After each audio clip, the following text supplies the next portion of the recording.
नमस्कार, मैं रविंद्र सिंह बादी बिहार की धन्य धरा को नमन करते हुए काराकाट की देवतुल्य जनता को मैं प्रणाम करता हूं, वंदन करता हूं। सभी साथियों से मैं निवेदन करना चाहूंगा कि बड़े भाई पवन सिंह जी, जिनकी आवाज देश के कोने कोने तक आज जा रही है, सब लोगों की इच्छा है कि काराकाट की देवतुल्य जनता, पिता तुल्य बुजुर्ग, मातृशक्ति, युवा साथी उन पे आशीर्वाद जताए, उन पे विश्वास जताए और उन्हें भारी बहुमत के साथ जिताकर देश की सबसे बड़ी पंचायत चुन भेजे।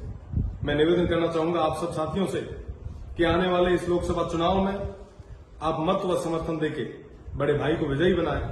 मैं माफी चाहूंगा, पारिवारिक कार्यक्रम की वजह से मैं आप सभी के बीच में हाजिर नहीं हो पाया, पर मैं विश्वास दिलाता हूं भाई पवन सिंह जी के विजय जुलूस में हम सभी मजबूती से शामिल होंगे। और मेरा निवेदन आप सभी से कि आप सब कैंची के निशान पे बटन दबा के बड़े भाई पवन सिंह जी को आशीर्वाद जरूर दें। बहुत बहुत धन्यवाद। जय हिंद, जय भारत।